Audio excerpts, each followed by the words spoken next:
Hello guys, आज से हम लोग एक नई सीरीज शुरू कर रहे हैं जो कि है एनसीईआरटी का 10th क्लास का मैथ्स। और यार हम लोग जब पढ़ेंगे ना तो हम लोग के पढ़ने का तरीका थोड़ा सा अलग होगा। और मैं ये चीज़ शुरू में ही एक्सप्लेन कर देना चाहता हूँ कि मैं कैसे पढ़ाने वाला हूँ। क्योंकि इन जनरल क्या होगा ना कि आप लोग कुछ और एक्सपेक्टेशन लेके मेरे पास आएंगे या इस लेक्चर को खोलेंगे और फिर कुछ और मिलेगा तो मज़ा नहीं आएगा। तो इससे अच्छा है कि मैं आपको बता देता हूँ कि मैं कैसे पढ़ाने वाला हूँ। मान लेते हैं कि कोई डेफिनेशन है, उसमें एक सेंटेंस है, सेंटेंस में कुछ वर्ड्स होंगे, ठीक है। तो उन वर्ड्स का मीनिंग अगर मैं मुझे लगता है कि ये इंपॉर्टेंट है तो मैं वहीं पे समझा दूंगा आपको। उससे रिलेटेड कोई क्वेश्चन है या एग्जाम्पल है तो मैं वहीं पे दे दूंगा। मान लेते हैं कि कोई थ्योरम है, कोई एग्जाम्पल है, वहां पे एक सेंटेंस लिखा हुआ है, उस सेंटेंस में कुछ वर्ड है, एक इंपॉर्टेंट वर्ड है, उस इंपॉर्टेंट वर्ड की डेफिनेशन में वहीं पे बताऊंगा, उसका एग्जाम्पल वहीं पे बताऊंगा। तो आप लोग को क्या करना है कि आप लोग को कॉपी पेन लेके रखना है, नोट्स बनाने हैं। नोट्स बनाने का फ़ायदा क्या है, देखो मैं ये नोट्स अपने जो है वो टेलीग्राम में भी डालूंगा और टेलीग्राम का लिंक है मेरे चैनल पे। लेकिन क्या है ना कि खुद के जो नोट्स होते हैं जब हम लास्ट टाइम पे रिवाइज करते हैं तो वो हमें तुरंत याद आते हैं। मान लीजिए कि मैंने कहीं पे कुछ एरो बना के कुछ निशान लगाया हुआ है कि ये वाला क्वेश्चन या इस टॉपिक पे मेरा ये वाला थोड़ा सा कोने में मैंने एरो बना के लिख दिया कि ये कुछ इंपॉर्टेंट है, मैंने लिखा है, वो मेरा नोट्स है। तो जब तुम पढ़ोगे उसी नोट से तो तुमको वो क्लिक नहीं होगा कि तुमने वो कोने में क्यों लिखा था। लेकिन अगर तुमने अपने हाथ से वो चीज़ बनाई होगी तो तुमको तुरंत क्लिक हो जाएगा जब इंपॉर्टेंट टाइम आएगा कि मैंने यहाँ पे ये चीज़ क्यों लिखी थी, ठीक है। मतलब मेरे पढ़ाने का तरीका थोड़ा सा टफ होगा, थोड़ा सा कॉन्सेप्चुअल होगा, लेकिन एक गारंटी मैं देता हूँ कि अगर आप मेरे सारे क्वेश्चंस, सारे टॉपिक्स देखोगे, सारे कॉन्सेप्ट पढ़ोगे तो क्वेश्चंस तो यार सेकेंडरी हैं। क्वेश्चंस तो आदमी कर ही लेता है, क्वेश्चंस 10th क्लास में हैं ही कितने, ठीक है ना। तो क्वेश्चंस आराम से हो जाएंगे, सिर्फ और सिर्फ तुमको कॉन्सेप्ट समझना है। क्योंकि अगर 10th क्लास में आपने अच्छा मैथ्स किया तो आप सिर्फ 10th क्लास तक मैथ्स नहीं पढ़ने वाले हो, आपको पूरी लाइफ में मैथ्स पढ़ना है। और मैथ्स की सबसे खूबसूरत बात यह है कि वो चेंज नहीं होती, उसमें प्लस प्लस हमेशा प्लस ही होता है, उसमें प्लस माइनस माइनस ही होता है, वो चेंज नहीं होता है। उसके कॉन्सेप्ट 2+2 4 ही रहते हैं। तो अगर आज आपने वो चीज़ सीख ली तो हमेशा आपके काम आएगी। तो यार आज हम मैथ्स का पहला चैप्टर पढ़ने वाले हैं 10th क्लास का, उसका नाम है रियल नंबर्स। तो आओ शुरू करते हैं और देखते हैं कैसे डेफिनेशंस हैं, क्या इंपॉर्टेंट है। बहुत ज़्यादा हम उसमें एक एक वर्ड में नहीं घुसेंगे, लेकिन अगर डेफिनेशन में कुछ आएगा तो मैं वहीं पे पढ़ाऊंगा। और आपको नोट्स बनाना है, आपको अच्छा लगेगा तो आप सब्सक्राइब कर सकते हो। और सारे लेक्चर्स देखोगे तो एक गारंटी मैं देता हूँ कि आपको 100 में से 100 नंबर आने वाले हैं। तो जो हमारा पहला चैप्टर है उसका नाम है रियल नंबर्स। चैप्टर के नाम से ही डेफिनेशन शुरू हो गई। तो ये रियल नंबर क्या होते हैं, रियल नंबर क्या होते हैं, तभी तो हमको पता चलेगा कि हम किस बारे में पढ़ने वाले हैं, ठीक है। लेकिन रियल नंबर समझने से पहले हम समझते हैं कि इमेजिनरी नंबर क्या होते हैं, ठीक है। इमेजिनरी नंबर क्या होते हैं। देखो ये जो इमेजिनरी नंबर है ना, ये 11th क्लास का चैप्टर है ना। 11th क्लास में इसको हम अच्छे से पढ़ेंगे। लेकिन अभी सिर्फ मैं बता देता हूं कि if any number is negative inside root तो उसको क्या कहते हैं, इमेजिनरी नंबर। फॉर एग्जाम्पल देखो समझना है, मैथ्स में डेफिनेशन नहीं रटनी है कि उसके डेफिनेशन रट ली कि क्या, डेफिनेशन लिखने को नहीं आएगी, तुमको कॉन्सेप्ट समझना है, ठीक है ना। तो उसमें ये मत जाना कि ये कैसा लिखा हुआ है। If any number is negative inside root, मतलब रूट के अंदर अगर कोई नंबर एक्स है वो निगेटिव में है तो हमेशा इमेजिनरी नंबर होगा, ठीक है। मान लेते हैं कि -√5, -7, कुछ भी हो सकता है, -3, कोई भी नंबर अगर है और वो रूट के अंदर निगेटिव में है तो वो क्या होगा, इमेजिनरी नंबर होगा। तो इसीलिए हम इसको एक इमेजिनरी वर्ड से डिनोट करते हैं जिसका नाम है आई, जिसका मतलब होता है आई इज इक्वल्स टू -√1। ये आप याद रख सकते हो कि आई का मतलब क्या होता है, ये होता है -√1, ठीक है। तो इमेजिनरी नंबर क्लियर हो गया। If any number is negative inside root तो ये हो गया imaginary. All other numbers, all other numbers ये क्या हो जाएंगे, रियल, ठीक है ना। तो अगर वो इमेजिनरी नहीं है तो बाकी नंबर कौन से हैं, रियल नंबर्स हैं। इतना क्लियर हो गया। अब थोड़ा सा याद रखना कि जो इन्फिनिटी होता है ना, जिसको कहते हैं अनंत हिंदी में, है ना, इन्फिनिटी, तो ये रियल नंबर नहीं होता है। यहाँ पे थोड़ा सा ध्यान रखना, ये रियल नंबर नहीं होता है, ठीक है। अनंत जो है वो रियल नंबर कभी नहीं होगा। क्यों, क्योंकि हमें वो पता ही नहीं है। वो तो मान लो इन्फिनिटी +1 करूंगा तो फिर से इन्फिनिटी होगा, इन्फिनिटी +2 करूंगा तो फिर से इन्फिनिटी होगा, ठीक है। तो इन्फिनिटी रियल नंबर नहीं है, बाकी सारे रियल नंबर्स हैं। इमेजिनरी नंबर क्या हो गया, जो भी रूट के अंदर माइनस में है वो इमेजिनरी नंबर हो गया। मेरे हिसाब से अब आपको समझ में आ गया होगा कि मैं क्या कहना चाह रहा हूँ, ठीक है। देखो अब मेन चैप्टर शुरू हुआ है जहाँ से हम थ्योरम पढ़ना चालू करेंगे, और हाँ इस थ्योरम से ना क्वेश्चंस आते हैं, इसी थ्योरम से हम सारे क्वेश्चंस को, मोस्टली क्वेश्चंस को इसी थ्योरम से सॉल्व करेंगे, इसलिए थ्योरम इंपॉर्टेंट है। तो थ्योरम भी याद रखना है, थ्योरम का कॉन्सेप्ट क्या है वो भी याद रखना है, प्लस थ्योरम के अंदर जो वर्ड्स आते हैं वो मैं अभी समझाता हूँ, ठीक है। तो थ्योरम क्या है पहले हम देखते हैं, ये है थ्योरम 1.2, ठीक है। थ्योरम क्या कहती है, एवरी कंपोजिट नंबर, देखो पहली बात एक वर्ड ये आया, एवरी कंपोजिट नंबर, ठीक है ना। Every composite number can be represented as product of its prime factors, एक वर्ड ये आया। पहले कंपोजिट नंबर क्या है वो देख लेते हैं। जैसा मैंने बताया है कि अगर वर्ड कोई बीच में आएगा हम उसकी डेफिनेशन वहीं पे देखेंगे ताकि हमको याद रहेगा, ठीक है। कंपोजिट नंबर क्या होते हैं, ठीक है ना। All the numbers which have more than two factors, more than two factors, then these numbers are called composite numbers, ठीक है। कंपोजिट नंबर क्या होंगे, ऑल द नंबर्स विच है मोर देन, ये याद रखो, मोर देन टू फैक्टर्स, दो factor से ज्यादा होना चाहिए। इसका क्या मतलब है, मान लेते हैं कि हमारा नंबर है 6, 6 किससे किससे डिवाइड होगा, देखो हर नंबर खुद से तो डिवाइड होता ही है और 1 से डिवाइड होता है, तो 1 से और 6 से डिवाइड होगा, पर 6 2 से भी डिवाइड होगा और 6 3 से भी डिवाइड होगा। तो कितने कितने नंबर से डिवाइड हो रहा है, टोटल 4 नंबर से, तो हो गए more than two, more than two factors, है ना। दो फैक्टर से अगर ज्यादा हैं तो वो कौन सा नंबर होगा, कंपोजिट। 6 क्या होगा, कंपोजिट नंबर। आ गया समझ में। और क्या हो सकता है, क्या 4 कंपोजिट नंबर हो सकता है, देखते हैं। देखो 4, 4 1 से डिवाइड होगा, 4 4 से डिवाइड होगा, खुद से और 1 से तो सारे ही डिवाइड होने वाले हैं, तो और 4 किससे डिवाइड होगा, 2 से, तो हो गए मोर देन 2, तो ये भी क्या हो गया, कंपोजिट।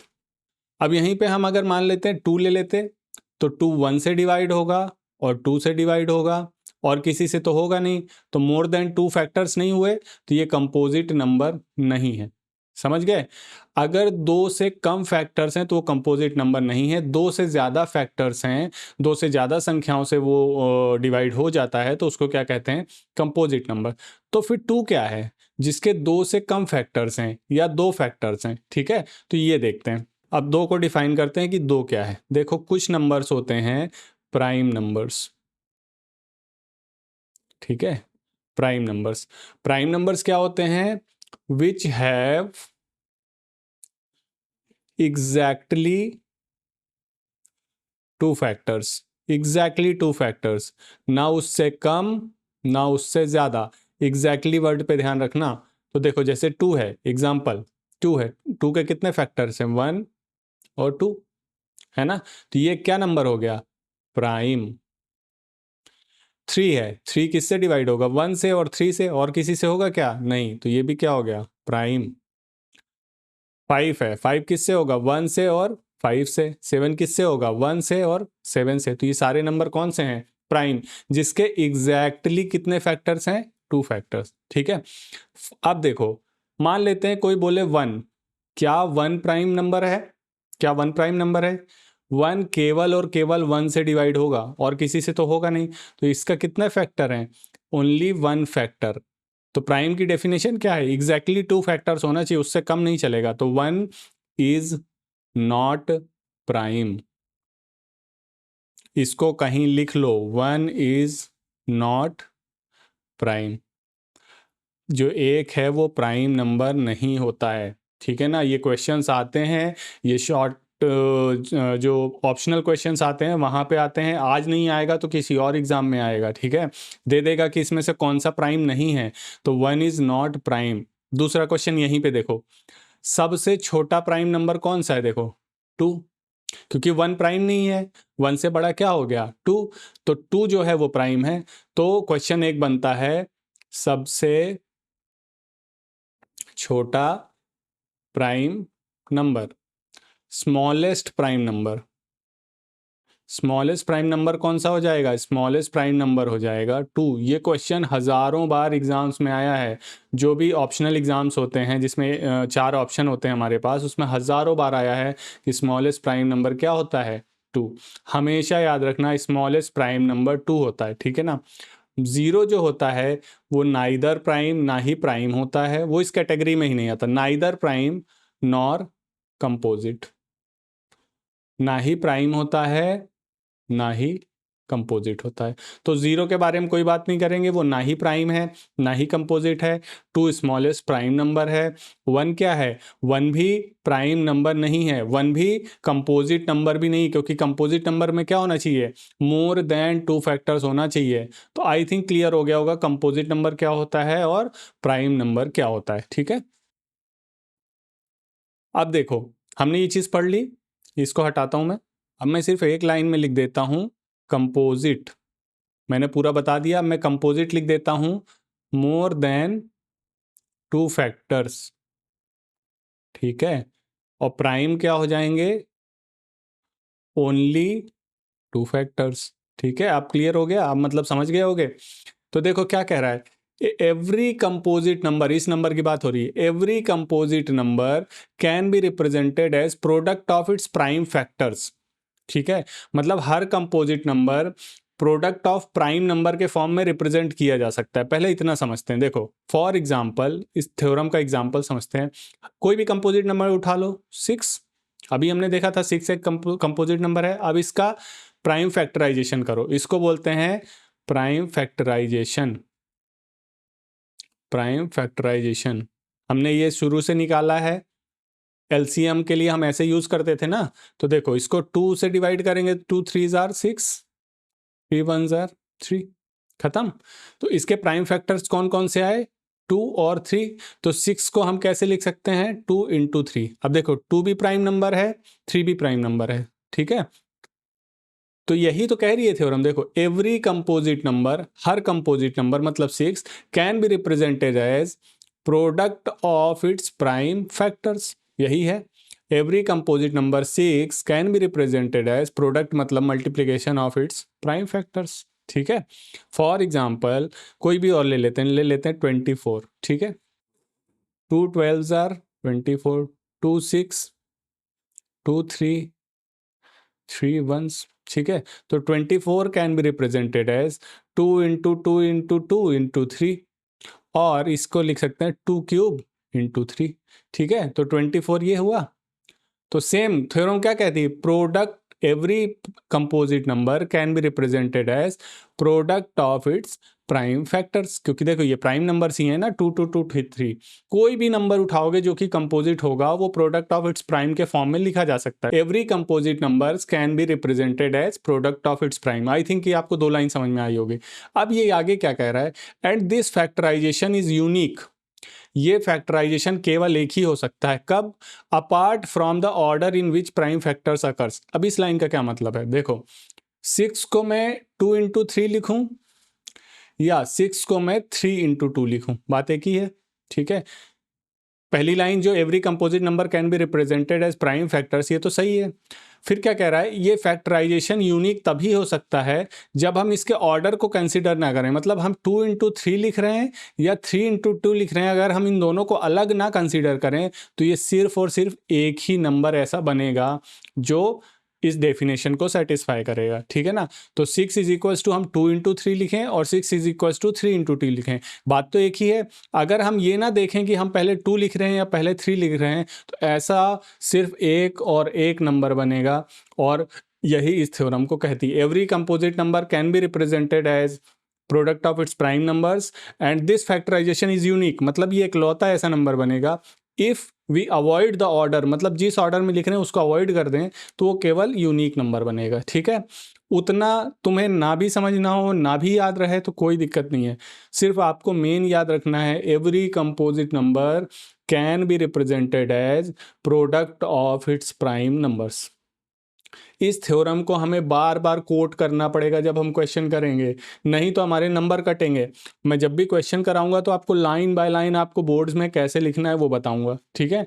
तो कहाँ पे कौन सी थ्योरम कोट करना है, कैसे कोट करना है, इसीलिए इस थ्योरम को याद रखना, कैसे लिखना है वहाँ पे इसको लिखना पड़ेगा, ठीक है। तो इस थ्योरम को याद कर लेना और फिर हम लोग क्वेश्चन करेंगे, ठीक है। देखो जो एक्सरसाइज 1.1 है उसको करने के लिए हमें दो चीज़ों की ज़रूरत है। पहली चीज़ हमने पढ़ ली जो कि थ्योरम थी।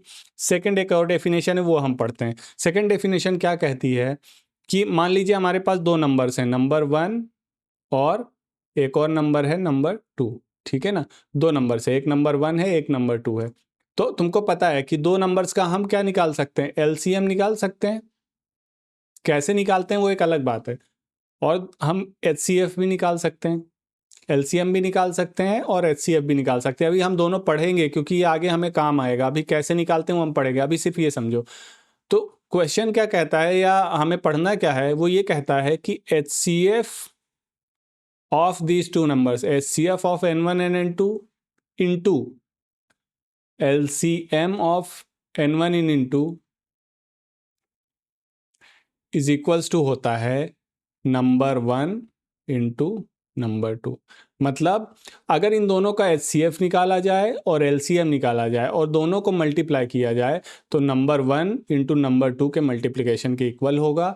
ये फॉर्मूला आपको हमेशा याद रखना है। इस पे क्वेश्चन बनेगा, आज नहीं बनेगा, इस पे कॉम्पिटिटिव एग्जाम्स पे भी क्वेश्चंस बनते हैं क्योंकि ये क्वेश्चंस को शॉर्ट करता है, ठीक है। तो इस पे कॉम्पिटिटिव एग्जाम पे क्वेश्चन बनते हैं। हमने पढ़ लिया HCF into LCM is equals to number 1 into number 2, ठीक है। अब हम एचसीएफ कैसे निकालते हैं ये देखते हैं, या एचसीएफ की डेफिनेशन क्या होती है। एचसीएफ होता है product of lowest powers of common prime factors. अभी सिर्फ डेफिनेशन पढ़ो, एग्जांपल बताऊंगा तो क्लियर हो जाएगा। और एलसीएम होता है product of highest powers of prime factors involved. Side by side पढ़ेंगे तो हमको ज़्यादा अच्छे समझ में आएगा। देखो एचसीएफ क्या है, प्रोडक्ट ऑफ, ये याद रखो, lowest power, product of lowest power of common prime factors, ठीक है। फॉर एग्जाम्पल यहाँ हम एचसीएफ पढ़ रहे हैं। मान लेते हैं हमारे पास दो नंबर है, एक है 24 और एक है मान लो 16, ठीक है। अब इन दो नंबर का एचसीएफ निकालने के लिए हमें सबसे पहले काम करना है, सबसे पहले इसके कई मेथड्स होते हैं, हम लोग सबसे बेसिक मेथड पढ़ रहे हैं, ठीक है। 16 का प्राइम फैक्टर्स निकालो और 24 के, ठीक है। करें 28 24 22 21, ये 16 का हो गया।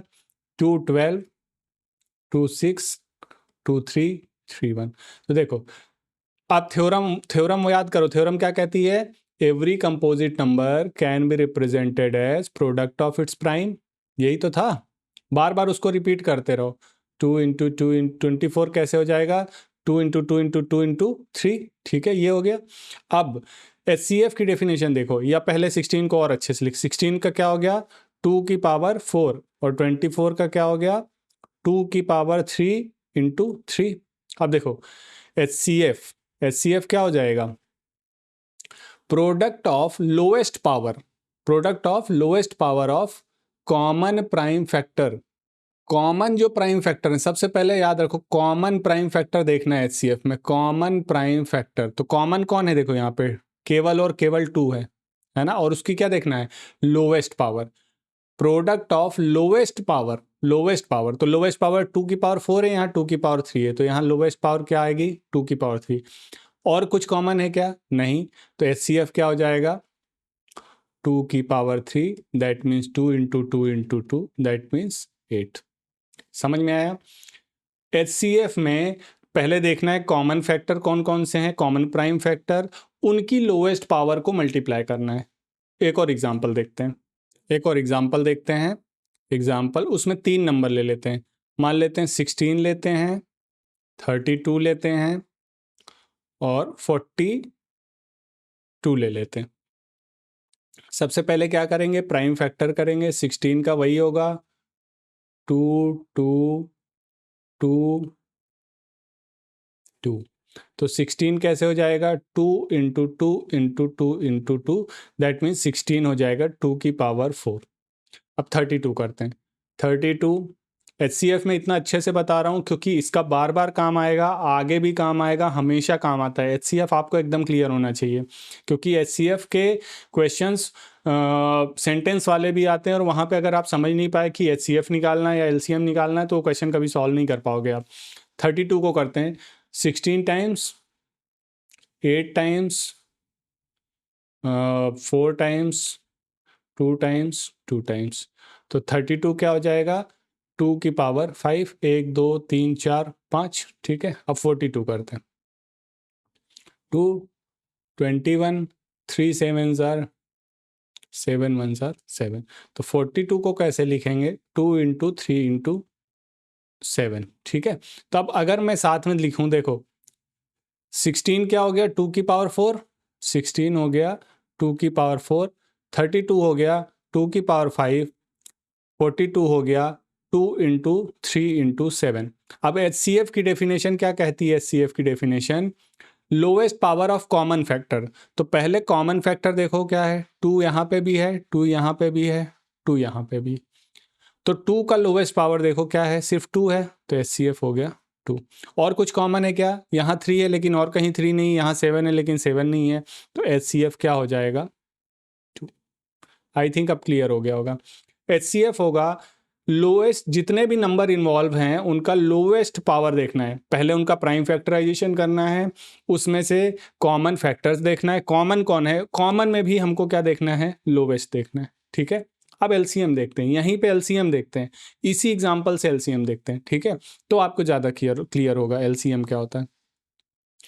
देखो एलसीएम में मान लो हमारे पास नंबर वही है 16, 32 और 42। तो अभी हमने देखा 16 कैसे नहीं लिख सकते हैं, 2 की पावर 4। सेम करना है, प्राइम फैक्टर करना है पहले। 32 को लिख सकते हैं 2 की पावर 5 और 42 को लिख सकते हैं 2 इंटू 3 इंटू 7। अब डेफिनेशन पढ़ो एलसीएम की, ये रही LCM, product of highest power. यहाँ पे कौन सी देखना है, highest power of prime factor involved. यहाँ पे कॉमन फैक्टर नहीं देखना है, यहाँ पे जितने भी प्राइम फैक्टर्स हैं, जितने भी, उनकी क्या लिखना है, हाईएस्ट पावर। ठीक है, कॉमन है कॉमन नहीं है उससे हमें मतलब नहीं है, अगर वो वहां पे प्रेजेंट है, अगर सब में प्रेजेंट है तब तो हाईएस्ट पावर लिखना है, अगर सिर्फ एक में भी प्रेजेंट है तब भी उसको लिखना है, क्योंकि हमें लिखना है product of highest power of prime factor involved. जितने भी प्राइम फैक्टर्स हैं उनकी हाईएस्ट पावर लिखना है। ठीक है, तो देखो एलसीएम क्या हो जाएगा, यहाँ पे एलसीएम हो जाएगा, यहाँ 2 की पावर 4 है, यहाँ 2 की पावर 5 और यहाँ 2 है, तो इसमें से हाईएस्ट पावर 2 में हाईएस्ट पावर क्या हो गई 5, 3 में हाईएस्ट पावर क्या हो गई 3 और 7 में हाईएस्ट पावर क्या हो गई 7। तो इसका कॉमन एलसीएम हो जाएगा 2 की पावर 5, 3 इंटू 7 इंटू 2 की पावर 5। जो भी आंसर आएगा उसको मल्टीप्लाई करके लिख देंगे, तो ये एलसीएम हो गया। ठीक है, तो एलसीएम और एचसीएफ में बेसिक डिफरेंस क्या है, एचसीएफ में हम पहले कॉमन फैक्टर्स देखते हैं, कॉमन की लोवेस्ट पावर लिखते हैं। ठीक है, कॉमन की लोवेस्ट पावर तो एचसीएफ, और एलसीएम में क्या होता है कि हम देखते हैं कि जो भी फैक्टर्स प्रेजेंट हैं उसमें हमें कॉमन नहीं देखना है, जितने भी प्रेजेंट हैं उनको सबको लिखना है। हाँ, अगर वो कॉमन है तो उसमें सबसे हाईएस्ट पावर लिखना है, या याद रखो product of highest power of prime factor method. अब एक एग्जांपल करते हैं दोनों में सेम नंबर का, फिर से एक एग्जांपल करते हैं तो आपको एकदम क्लियर हो जाएगा। ठीक है, लेट द नंबर्स आर 21, 46, 62। ठीक है, सेम नंबर्स इधर 21, 46, 62, इधर हमारा एलसीएम है, इधर हमारा एचसीएफ। ठीक है, इसको मैं इतने बार बार इसलिए समझा रहा हूँ क्योंकि कई लोग बड़े भी हो जाते हैं ना, इंजीनियरिंग कर रहे हैं और वो कर रहे हैं, लेकिन एचसीएफ और एलसीएम का उनको बेसिक कॉन्सेप्ट नहीं पता है। तो सबसे पहले हम क्या करेंगे, प्राइम फैक्टर्स, सेम यहाँ भी सबसे पहले क्या करेंगे, प्राइम फैक्टर्स। तो मैं एक तरफ निकाल लेता हूँ, तो ये 3 से डिवाइड होगा, 3 7 आर 21, 7 1 7। ठीक है, 46 को करते हैं 2, 23, अब 23 किसी से डिवाइड नहीं होता है तो 23 ही हो जाएगा, 62, 2 1 ये भी किसी से डिवाइड नहीं होता तो ये हो जाएगा। तो देखो 21 को हम कैसे लिख सकते हैं, 3 इंटू 7। 46 को लिख सकते हैं 2 इंटू 23। 62 को लिख सकते हैं 2 इंटू 31। अब HCF की डेफिनेशन याद रखो, क्या था, product of lowest power of common factors. HCF में हमेशा common factor, product of lowest power of common factor. तो यहां पे देखो कोई कॉमन फैक्टर है क्या, यहाँ 3 है, यहाँ 7 है। 3 यहाँ है, यहाँ नहीं है। यहाँ 7 है, यहाँ नहीं है। यहाँ 2 है तो 2 कहीं नहीं है, 2 जगह है बस। मतलब इनमें से कॉमन कुछ भी नहीं है। तो HCF क्या हो जाएगा, 1, क्योंकि कुछ नहीं है इसके आगे 1 तो है ही, है ना, सबके आगे 1 तो है ही। तो इनमें HCF क्या होगा, सिर्फ 1।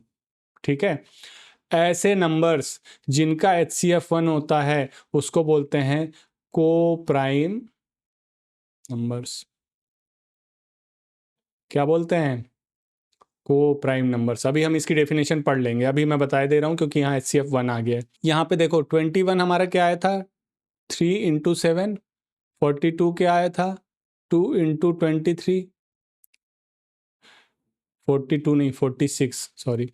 और 62 क्या आया था, 2 इंटू 31। ठीक है, अब यहाँ पे देखो LCM की डेफिनेशन क्या है, यहाँ से आपको क्लियर हो जाएगा, product of highest power of prime factors involved. मतलब जितने भी प्राइम फैक्टर्स हैं उनकी हाईएस्ट पावर लिखना है। तो LCM क्या हो जाएगा यहाँ पे, LCM सबसे पहले देखो 3 की हाईएस्ट पावर क्या है, 3 ही है। 2 की हाईएस्ट पावर क्या है, 2 ही है। 7 की हाईएस्ट पावर क्या है, 7 है। 23 की क्या है, 23 है। 31, मतलब जितने भी डिफरेंट प्राइम नंबर्स हैं वो तो लिखने ही हैं। LCM में जितने भी डिफरेंट प्राइम नंबर्स हैं वो तो लिखने ही हैं, और अगर उनमें से कोई कॉमन है सब में, तो कॉमन में फिर हमको हाईएस्ट पावर चूज करना है। समझ गए? आई थिंक अब आपको HCF और LCM में डिफरेंस समझ में आ गया होगा। ठीक है, तो अब हम करते हैं एक्सरसाइज। अब यहाँ से हमारी एक्सरसाइज शुरू हुई है, एक्सरसाइज 1.1। देखो फर्स्ट क्वेश्चन, क्वेश्चन 1। क्वेश्चन 1 कह रहा है हर नंबर को हमें product of its prime factors के फॉर्म में रिप्रेजेंट करना है। हमको पता है, उसके लिए क्या करते हैं, सिर्फ प्राइम फैक्टर्स निकालो, लिख दो। तो फर्स्ट इसका जो फर्स्ट क्वेश्चन है वो है, नंबर है 140।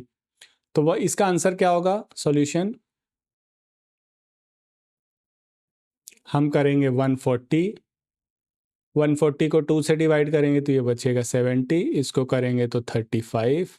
अभी 5 से डिवाइड होगा तो 5 7 जा, और ये 7 से डिवाइड होगा, 7 1 खत्म। तो 140 को कैसे रिप्रेजेंट कर सकते हैं, 2 इंटू 2 इंटू 5 इंटू 7।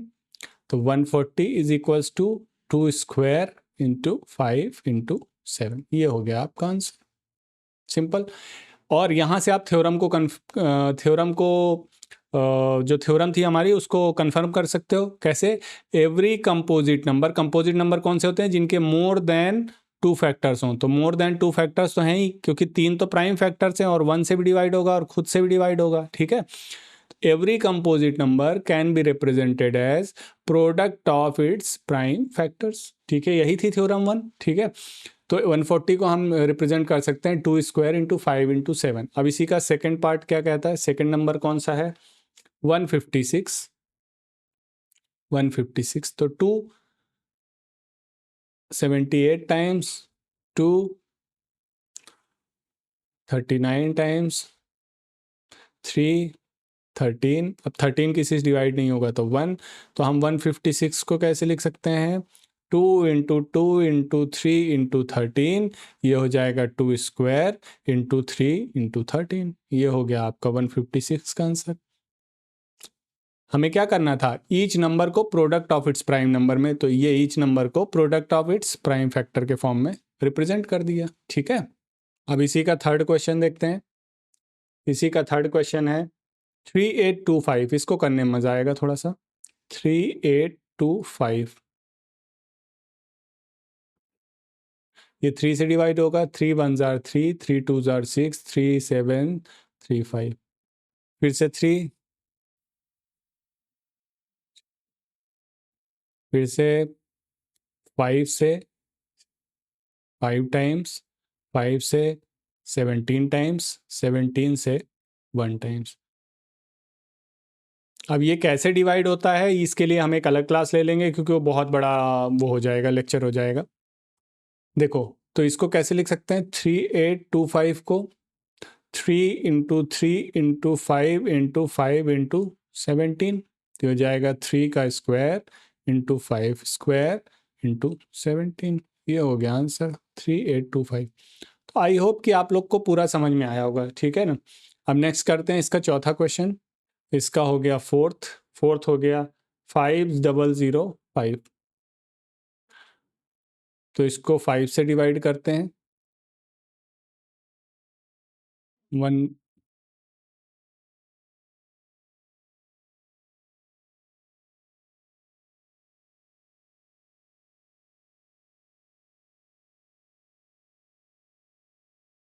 5005 क्या हो जाएगा, 5 इंटू 7 इंटू 11 इंटू 13। अब मैं आपको एक होमवर्क दे रहा हूँ। होमवर्क क्या है, इसी का जो फिफ्थ है, फिफ्थ का नंबर, फिफ्थ का क्या है, 7429, 7429। ये आप करेंगे घर पे, ठीक है ना। 7429 के फैक्टर्स करके और इसको रिप्रेजेंट करना है। अब करते हैं सेकंड क्वेश्चन। सेकंड क्वेश्चन क्या कह रहा है, फाइंड एलसीएम एंड एचसीएफ। मैंने अभी सिखाया, find LCM and HCF and verify LCM into HCF is equal to number 1 into number 2।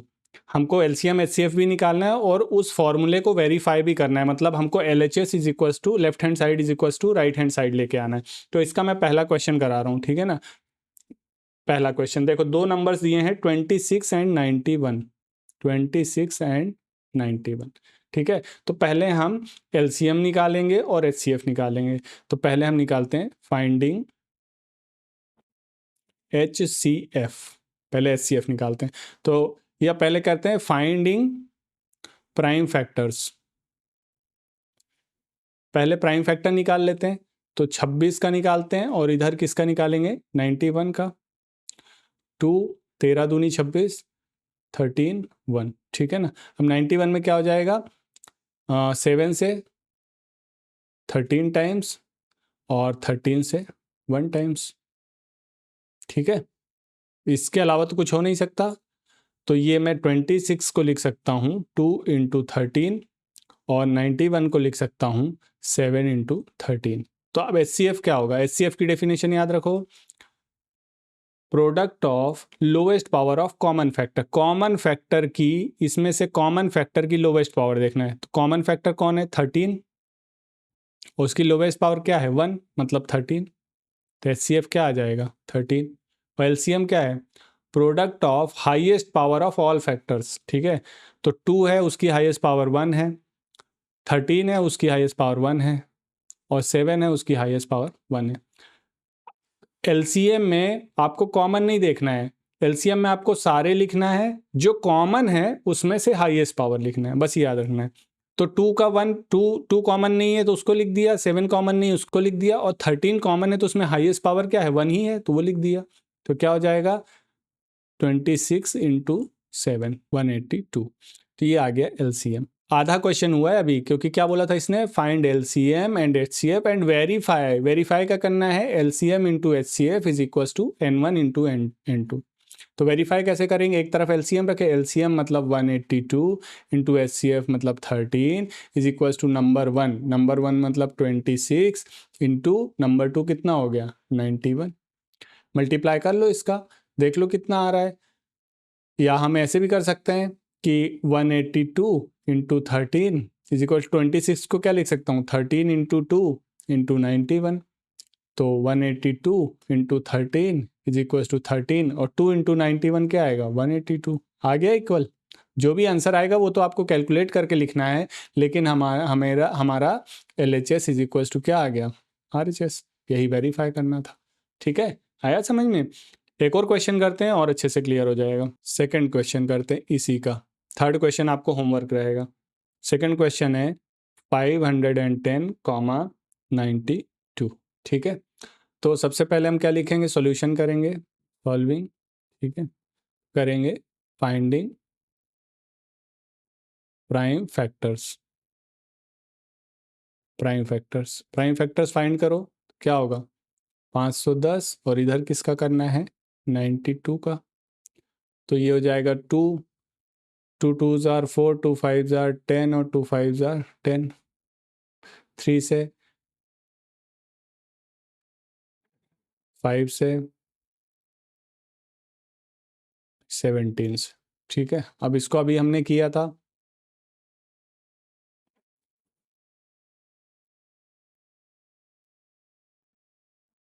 ये तो हम 510 को कैसे लिख सकते हैं, 2 × 3 × 5 × 17, और हम लिख सकते हैं 92 को क्या लिख सकते हैं 2² × 23। अब HCF क्या होता है, HCF होता है, बार बार लिखो तो याद रहेगा, lowest power of common factor, lowest power of common factor. Lowest power क्या हो गई, पहले तो कॉमन फैक्टर देखो कौन है, 3 कॉमन नहीं है, 5 कॉमन नहीं, 17 कॉमन नहीं, 23 कॉमन, सिर्फ कौन सा है 2, उसमें से लोवेस्ट पावर क्या है 2, तो HCF हो गया 2, lowest power of common factor.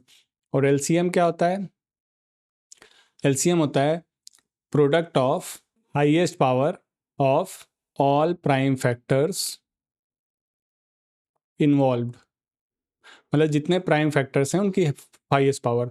तो 2 की हाईएस्ट पावर यहाँ पे क्या है 2², 3 की हाईएस्ट पावर क्या है 1, 5 की हाईएस्ट पावर 5, 17 की 17 और 23 की 23। तो ये जो भी आंसर आएगा LCM ये हो जाएगा 23,460, LCM ये आ गया। अब देखो हमें प्रूफ क्या करना है, प्रूफ करना है LCM into HCF is equals to number 1 into number 2। LCM कितना आया 23,460 और HCF क्या आया 2 इज इक्वल्स टू नंबर 1 92 और नंबर 2 क्या है 510, मल्टीप्लाई करके देख लो, ये आएगा 46,920, 46,920 और इसको मल्टीप्लाई कर लो, ये भी आएगा 46,920। हो गया LHS is equals to RHS। ठीक है, अब इसी का थर्ड क्वेश्चन है, थर्ड क्वेश्चन में 2 नंबर दिए हुए हैं 336 एंड 54, काफ़ी इजी है, इसको आप होमवर्क में करना, होमवर्क। तो थर्ड क्वेश्चन आपका होमवर्क रहेगा। अब हम इसी के तीसरे क्वेश्चन की तरफ चलते हैं। थर्ड में है find LCM and HCF by prime factor method. अभी हमने सीखा है, कितना इजी है, एक करा देता हूँ, 2 करा देता हूँ, चलो इसका फर्स्ट पार्ट करते हैं, या चलो फर्स्ट इजी सेकंड पार्ट करते हैं। सेकंड पार्ट है 17, 23 एंड 29, ये तो बहुत ज़्यादा इजी हो गया। देखो प्राइम फैक्टर ऐसे ही निकालते हैं 17, 23 एंड 29। 17 किसी से डिवाइड नहीं होता है, 17 सिर्फ 17 से डिवाइड होता है, तो 17 1 जार 17। सेम 23 भी एक ही बार में डिवाइड होगा और 29 भी एक ही बार में डिवाइड होगा। तो मैं 17 को सिर्फ कैसे लिख सकता हूँ 17 इंटू 1, 23 को कैसे लिख सकता हूँ 23 इंटू 1, और 29 को कैसे लिख सकता हूँ 29 इंटू 1। ठीक है, या 1 लिखना ज़रूरी नहीं, वो मैं आपको इसलिए लिख के दे रहा हूँ क्योंकि हमें HCF जब निकालना होगा तो HCF क्या होता है, बार बार लिखो, प्रोडक्ट ऑफ, आपको भी याद होगा, नंबर भी नहीं कर, product of lowest power of common factor, इसीलिए मैं भी बार बार लिख रहा हूँ, मुझे लिखने की ज़रूरत नहीं है, प्रोडक्ट ऑफ लोवेस्ट पावर। अब देखो कॉमन फैक्टर देखो कोई है नहीं है, तो उसकी लोवेस्ट पावर का तो कोई सवाल ही नहीं होता है, तो जब भी कोई कॉमन नहीं होता है तो हम HCF डायरेक्ट क्या लिख सकते हैं 1, इसका HCF क्या आ जाएगा 1। और LCM क्या होगा, LCM होता है product of highest power of prime factors involved, जितने भी प्राइम फैक्टर्स हैं उनकी हाईएस्ट पावर लिखो, तो 17 का 17, 23 और 29। ठीक है, तो एलसीएम इन सब का मल्टीप्लाई हो जाएगा। ठीक है, तो एलसीएम क्या आएगा इसका 11,339। ठीक है, इसी का थर्ड क्वेश्चन करते हैं, इसी का थर्ड, क्योंकि इसी का फर्स्ट आपका होमवर्क है। फर्स्ट में कौन कौन से नंबर्स हैं 12, 15 एंड 21, काफ़ी इजी है, इसीलिए आपका होमवर्क है। अब इसी का मैं थर्ड करा देता हूँ, ठीक है ना। थर्ड क्या है 8, 9 एंड 25। हम 8 का फैक्टर करेंगे, 9 का फैक्टर करेंगे एंड 25 का फैक्टर करेंगे। 8 में क्या होगा 2 4 2 2 2 1। 9 का क्या होगा 3 3 3 1। 25 क्या होगा 5 5 5 1। तो हम 8 को लिखेंगे 2 क्यूब, 9 को लिखेंगे 3 स्क्वायर, 25 को लिखेंगे 5 स्क्वायर, है ना। अब HCF क्या होता है product of lowest power of common factor. Last time लिख रहा हूँ मैं, product of lowest power of common factor. Common factor है कोई नहीं है, तो इसका HCF सीधे क्या हो जाएगा 1। ठीक है, अब LCM क्या हो जाएगा प्रोडक्ट ऑफ, लास्ट टाइम लिख रहा हूँ, product of highest power of factors involve. LCM हो जाएगा 2 cube into 3 square into 5 square. ये हो जाएगा 8 इंटू वही 9 इंटू 25। 25 अट्ठे क्या होता है 200 इंटू 9, तो ये क्या आ जाएगा 1800। ठीक है, LCM आ जाएगा 1800 और HCF आ जाएगा 1। इजी। ठीक है, देखो फोर्थ क्वेश्चन क्या कह रहा है, इसका सॉल्यूशन करेंगे। देखो फोर्थ क्वेश्चन कह रहा है गिवन, हमको दिया हुआ है HCF of two numbers, HCF of two numbers, these two numbers is equal to 9। HCF दिया हुआ है, फाइंड क्या करना है LCM। ठीक है ना, HCF दिया हुआ है और LCM फाइंड करना है। तो हमको पता है, हमें गिवन है HCF of 306 and 657 is equal to क्या दिया है 9, है ना। वी नो, हम जानते क्या है, वी नो दैट, हम एक फॉर्मूला जानते हैं ना कि HCF of two numbers into LCM of two numbers लिख देते हैं N1 N2। LCM of two numbers is equals to क्या होता है product of those N1 and N2। HCF हमको दिया है 9, LCM हमको निकालना है। और नंबर कौन कौन से, नंबर 1 है 306 और नंबर 2 क्या है 657। ठीक है, तो LCM क्या हो जाएगा 306 इंटू 657 डिवाइड बाय, क्योंकि यहाँ पे ये मल्टीप्लाई में है तो नीचे जाके डिवाइड में हो गया, है ना। तो ये 9 से डिवाइड होगा 34 टाइम्स, तो ये हो जाएगा 34 इंटू 657। तो LCM क्या आ जाएगा इसका 22,338। ये हो गया इसका आंसर। कितना इजी क्वेश्चन था। LCM HCF दिया हुआ था, LCM निकालना था, हमने फॉर्मूले में रखा, सीधे सॉल्व कर दिया, इजी। देखो फिफ्थ क्वेश्चन क्या कह रहा है, ये इंपॉर्टेंट क्वेश्चन है क्योंकि इस क्वेश्चन का एक ही टाइप है, इसको सॉल्व करने का एक ही तरीका है। कहने का मतलब है जो क्वेश्चंस रिपीटेटिव होते हैं जिसको हम सॉल्व कर सकते हैं डिफरेंट डिजिट्स के लिए, तो वो तो हमारे कॉन्सेप्चुअल क्वेश्चंस हो गए। और कुछ क्वेश्चंस होते हैं जिनको एक ही तरीके से सॉल्व किया जाता है, उसमें और कोई तरीका लगता नहीं है, तो उसको कहने का मतलब उसको रटना टाइप पड़ता है। समझ तो सकते ही हैं, तो उसको हमें एक तरीके से वैसे याद रखना होता है जैसे हम किसी साइंस के आंसर को याद रखते हैं, क्योंकि हमें वहाँ पर लिख के उसको बताना पड़ता है पूरा। तो ये वही वाला क्वेश्चन, इसीलिए मैं इसको कह रहा हूँ कि ये इंपॉर्टेंट क्वेश्चन है।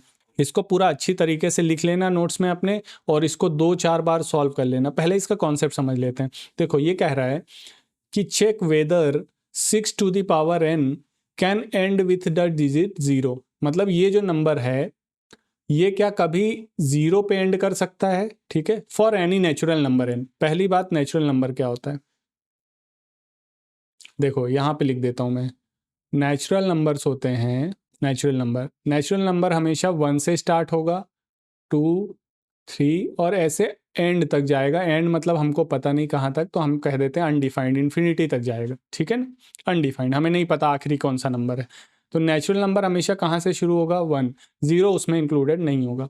ऐसे याद रख सकते हैं कि किसी भी बच्चे को, जब कोई छोटा बच्चा होता है हमारे घर में, हम उसको कैसे सिखाते हैं, बोल बेटा 1 2 3। हम उसको ऐसे तो नहीं बोलते ना कि बोल 0 0 1 है ना, हम हमेशा कहते हैं 1, 1 से ही उसको सिखाते हैं। नेचुरली हम किसी को भी 1 से नंबर सिखाते हैं, तो नेचुरल नंबर हमेशा कहाँ से शुरू होगा, 1 से और इन्फिनिटी तक जाएगा। तो ये कह रहा है कि ये जो 6 टू दी पावर n है, 6 टू दी पावर n, क्या ये कभी 0 पे एंड हो सकता है, आखिरी में इसमें 0 आ सकता है? n क्या है यहाँ पे, for any natural number, n कुछ भी हो सकता है, 1 भी हो सकता है, 2 भी हो सकता है, 3 हो सकता है। तो अब हम क्या कर सकते हैं कि या तो हम n की जगह 1 रख के देखें, 2 रख के देखें, 3 रख के देखें, 4 रख के देखें, तो ऐसे कितना देखेंगे, क्योंकि वो तो इन्फिनिटी तक है। हमें कुछ ना कुछ यहाँ पे लॉजिक इस्तेमाल करना पड़ेगा। तो देखो इस क्वेश्चन को कैसे सॉल्व कर सकते हैं। पहले इसका लॉजिक समझो।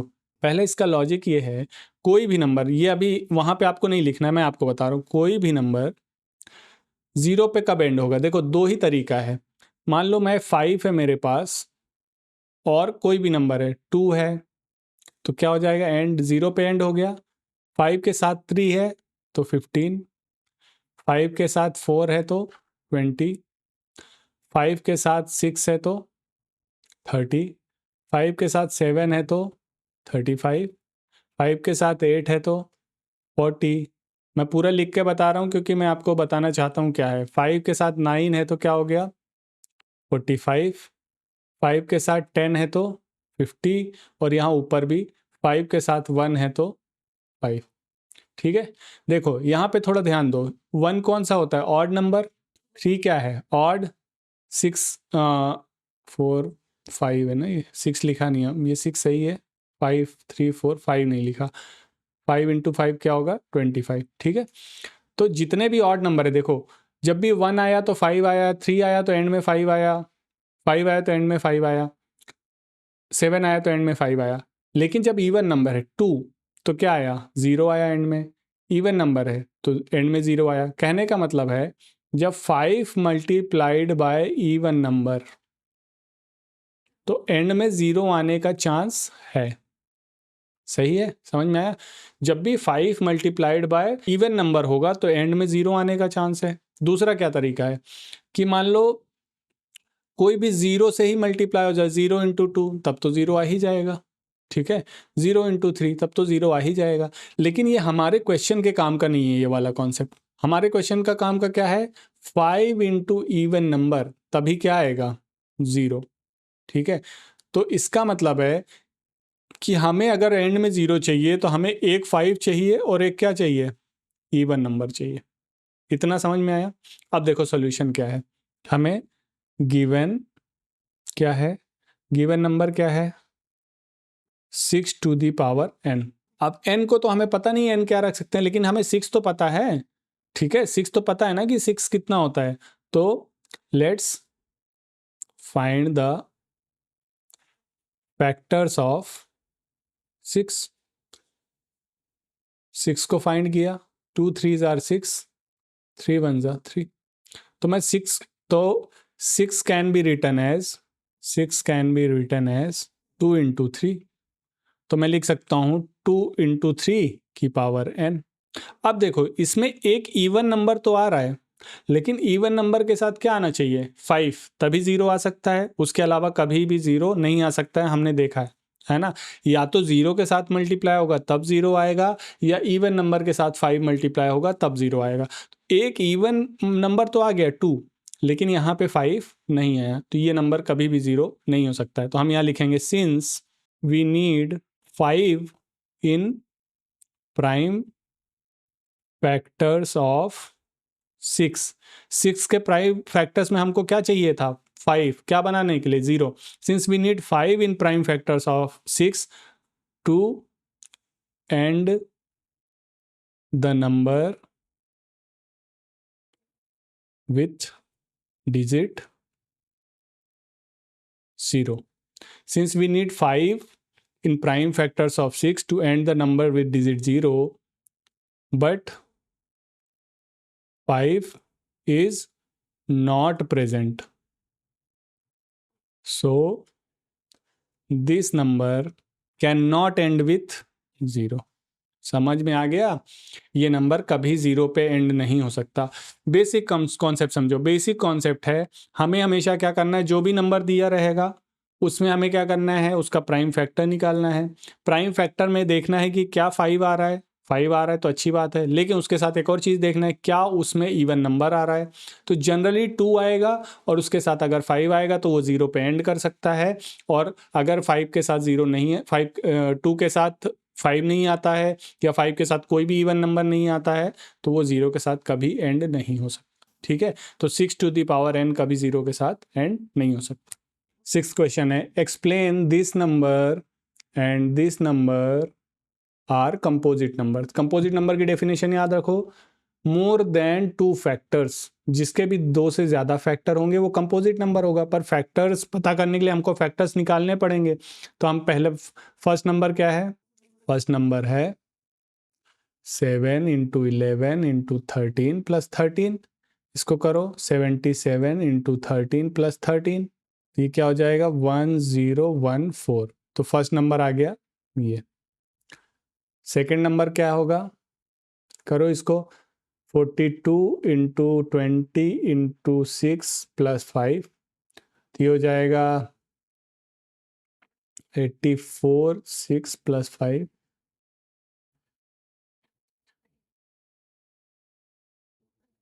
प्लस 5, अब ये हो जाएगा 5045।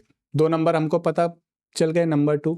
अब इनके फैक्टर्स निकाल लो, 1014 के और इधर किसके 5045 के। ठीक है, तो 2 5s आर 10 और 2 7s आर 14। 3 से 3 1s are 3, 3 6s are 18, 3 9s are 27। 13 से 1 3 और ये 13 से। तो देखो 1014 का क्या फैक्टर आया, 2 इंटू 3 इंटू 13 इंटू 13 आए more than two prime factors. 2 into 3 into 13 का स्क्वायर आ गए ना, मोर देन 2 फैक्टर्स। तो ये क्या हो गया, कंपोजिट नंबर। यही प्रूव करना था, यही तो लिखना था, एक्सप्लेन। तो हम एंड में ये लिखेंगे, since 1014 has more than 2 factors then it is a composite number. Same check कर लेते हैं इसको, 5045 को, तो 5045 इसको चेक करते हैं, ये 5 से डिवाइड होगा, 5 10, ये 101। अब ये 13 से शायद मेरे हिसाब से डिवाइड होता है, 13 77 टाइम्स, फिर ये 7 से 11 टाइम्स, फिर ये 11 से 1 टाइम।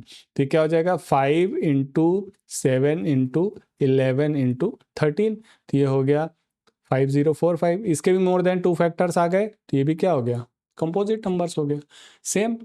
ठीक है, क्वेश्चन नंबर 7 काफ़ी इंपॉर्टेंट क्वेश्चन है, क्योंकि इसमें एक कॉन्सेप्ट भी है जो हमको समझना है बहुत अच्छे से।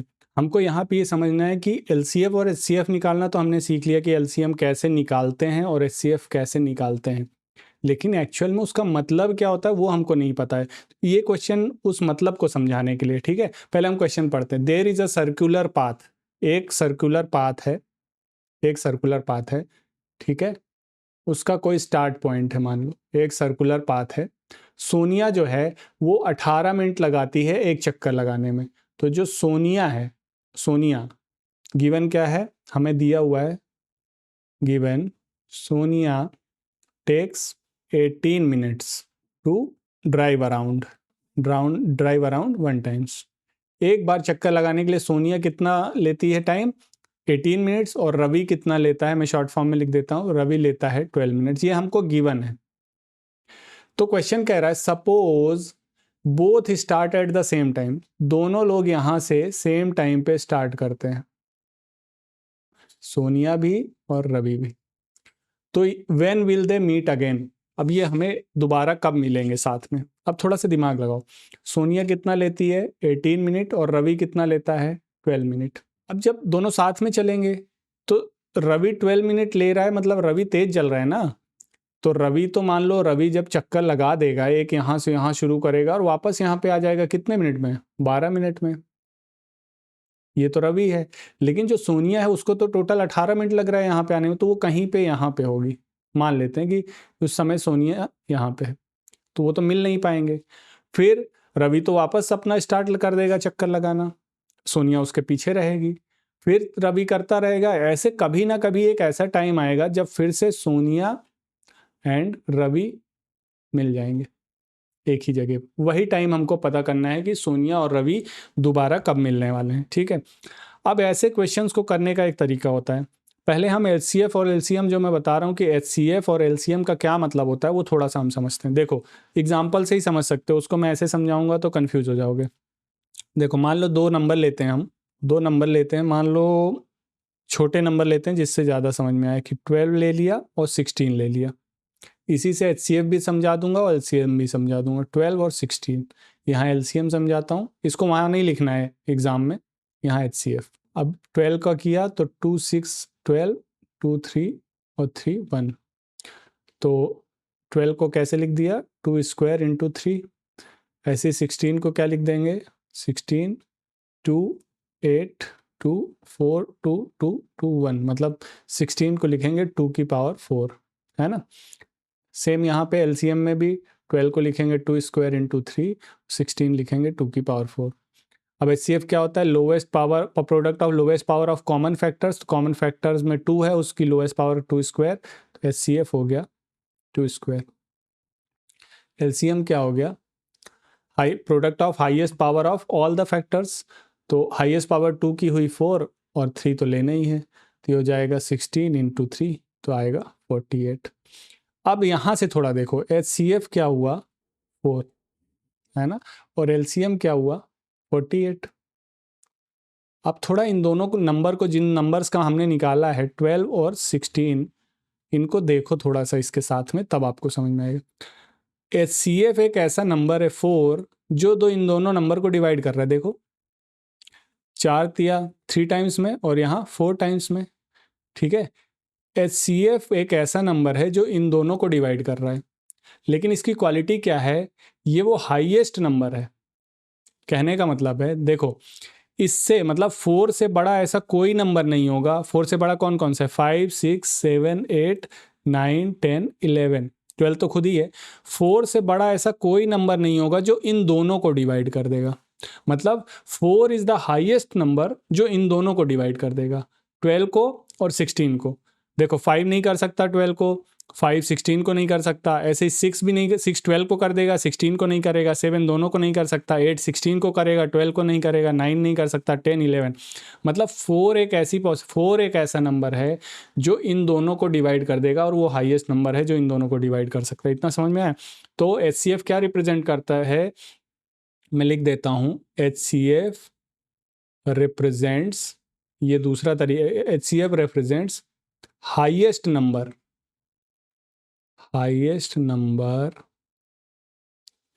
that can divide all the numbers involved। जितने भी नंबर इन्वॉल्व हैं उन सबको डिवाइड करने वाला हाईएस्ट नंबर को क्या बोलते हैं, एचसीएफ। अब एलसीएम में देखो, ये जो दो नंबर हैं 12 और 16, ये 48 उससे डिवाइड हो जा रहा है, 12 से भी और 16 से भी। अब यहाँ उल्टा है, एलसीएम क्या होता है,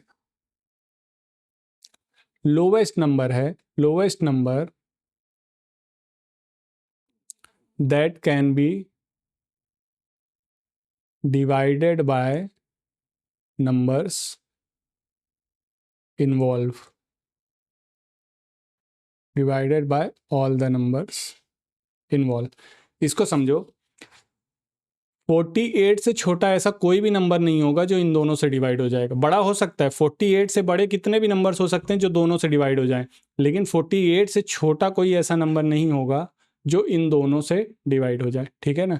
12 और 16 से डिवाइड होने वाला सबसे छोटा नंबर कौन सा है, 48, और वो कैसे रिप्रेजेंट होता है, एलसीएम से। एचसीएफ वो बड़ा से बड़ा नंबर है जो दोनों को डिवाइड कर देगा, है ना। या जितनी भी डिजिट्स होंगी हमारी, जितनी भी संख्याएं हमको शुरू में दी होंगी, तो अगर हम सबका एचसीएफ निकालते हैं तो एचसीएफ वो बड़ा से बड़ा नंबर है जो सबको डिवाइड कर देगा, और एलसीएम वो छोटा से छोटा नंबर है जो इन सब से डिवाइड हो जाएगा।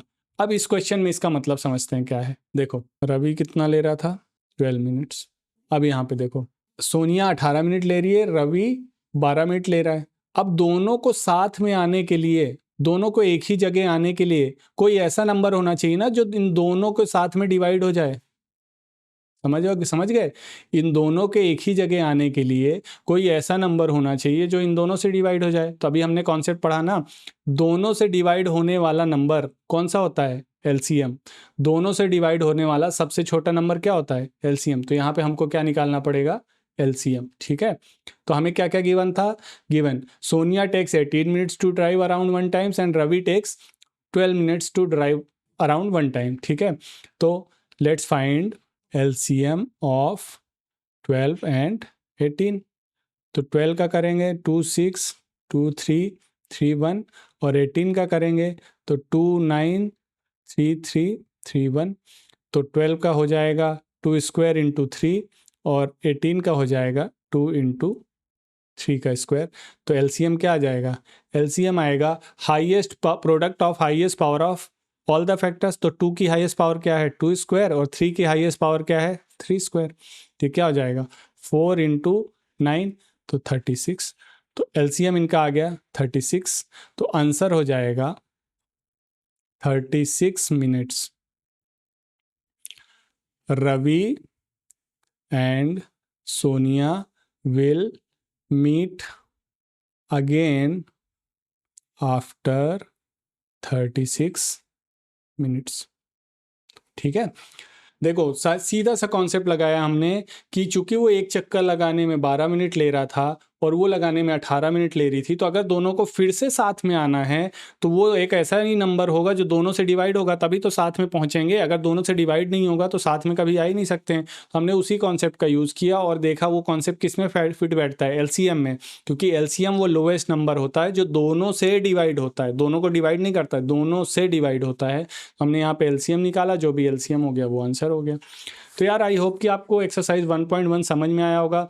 अगर आपको समझ में आया है, सारे कॉन्सेप्ट समझ में आए हैं, तो ज़रूर लाइक करना और सब्सक्राइब कर सकते हो, क्योंकि हम सारे के सारे लेक्चर्स पढ़ेंगे, सारी की सारी एक्सरसाइज करेंगे और एंड तक हम पूरा कोर्स ख़त्म करेंगे। ठीक है, तो बहुत जल्दी जल्दी हम पढ़ेंगे, लेकिन कॉन्सेप्ट ऐसा कुछ भी नहीं होगा कि जो छूटेगा। तो इसके बाद हम पढ़ेंगे एक्सरसाइज 1.2 नेक्स्ट लेक्चर में, और वहाँ पे जो कॉन्सेप्ट होंगे उसको समझेंगे। तब तक के लिए बाय बाय।